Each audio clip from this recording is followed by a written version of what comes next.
अस्सलामुअलैकुम वरहमतुल्लाहि वबरकातुहू। तो कैसे हैं आप सब लोग? उम्मीद है आप सब लोग खैरियत से होंगे और मैं भी खैरियत से हूँ। तो आज फिर मैं हाज़िर हुई हूँ एक नई वीडियो के साथ, और ये वीडियो एक ऐसी वीडियो है कि एक कैथोलिक की रहने वाली आशा कर्नल ने जब इस्लाम कबूल किया तो उन्होंने इस्लाम कबूल करने से पहले क्या-क्या सोचा और किस तरह से उन्होंने इस्लाम कबूल किया। तो चलिए उनकी इस वीडियो को देखते हैं और उनके बारे में जानते हैं कि उन्होंने किस तरह से इस्लाम कबूल किया। तो चलिए प्लीज़ इस वीडियो को लाइक करें, शेयर करें और मेरे चैनल को ज़रूर सब्सक्राइब करें।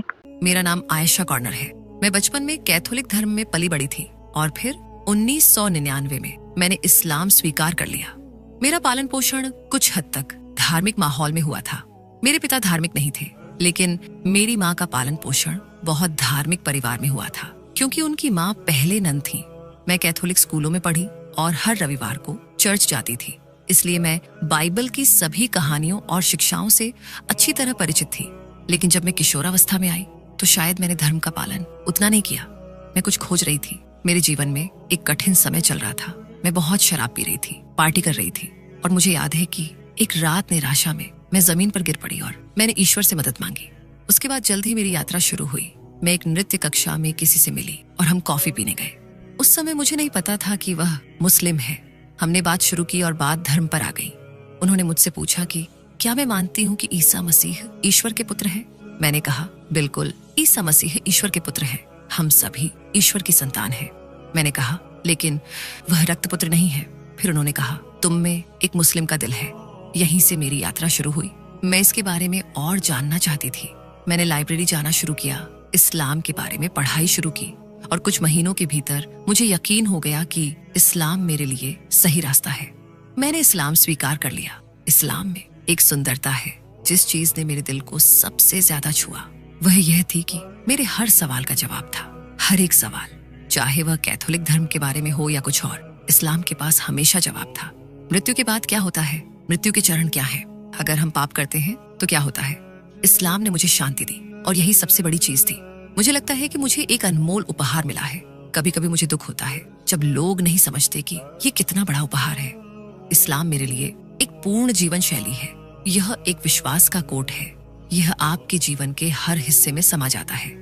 अगर आप ईश्वर पर भरोसा करते हैं और कुरान और सुन्नत के जरिए दी गई जानकारी पर अमल करते हैं, तो मुझे जो शांति और संतुष्टि मिलती है वह अवर्णनीय है। जब मैं किसी मुश्किल से गुजरती हूँ, मैं खुद को याद दिलाती हूँ कि अल्लाह पर भरोसा रखो, वह सबसे बेहतर जानता है।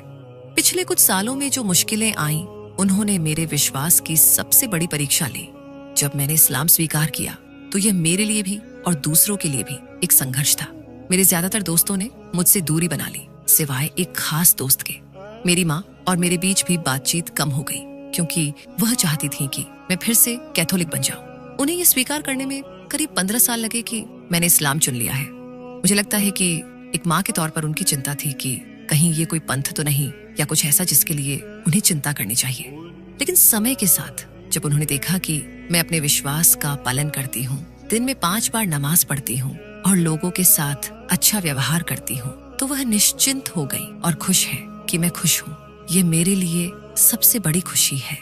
इस्लाम ने मेरी जिंदगी को खुशी देकर बदल दिया। पहले मैं शायद अवसाद से गुजर रही थी। मैं इस्लाम को कभी नहीं छोड़ूंगी, किसी के लिए भी नहीं। मैंने अपनी माँ को एक बार पैगंबर की एक कहानी सुनाई थी, जिसमें एक अनुयायी ने पूछा था कि हमारे जीवन में सबसे महत्वपूर्ण व्यक्ति कौन है। पैगंबर ने 3 बार कहा, तुम्हारी माँ, और फिर कहा, तुम्हारा पिता।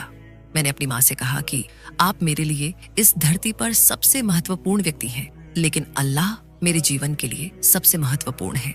मुझे उन पर विश्वास करना होगा ताकि मैं जन्नत तक पहुंच सकूं, इस्लाम की सुंदरता और प्रेम की वजह से। और यह जानकर कि अल्लाह हमें जन्नत में क्या इनाम देगा, मैं इसे कभी नहीं छोड़ूंगी।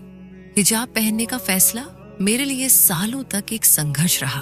मैंने इस्लाम स्वीकार करने के बाद तुरंत हिजाब पहनना शुरू कर दिया था, लेकिन फिर 9 नवंबर हुआ और मेरे तत्कालीन पति ने मुझे हिजाब न पहनने के लिए कहा, क्योंकि मुझे सड़कों पर गालियां दी जा रही थी, लात मारी जा रही थी, थूका जा रहा था। ये बहुत बुरा अनुभव था और मैं सुरक्षित नहीं थी, इसलिए मैंने कुछ समय के लिए हिजाब पहनना बंद कर दिया। फिर करीब 6 या 7 साल पहले मैं फिर से तैयार थी।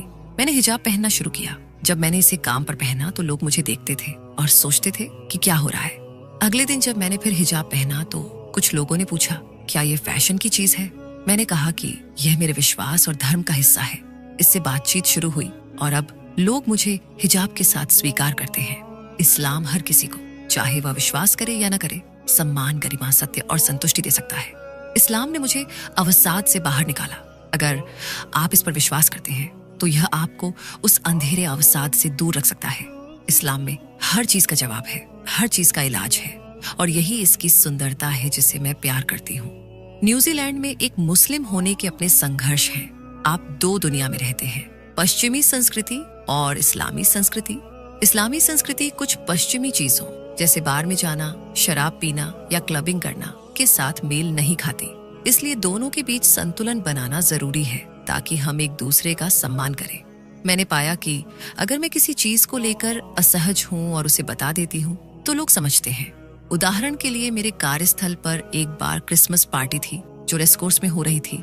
मैंने कहा कि मैं रेसकोर्स नहीं जा सकती, लेकिन डिनर में शामिल हो सकती हूँ। तो मैं डिनर में गई और फिर चली गई।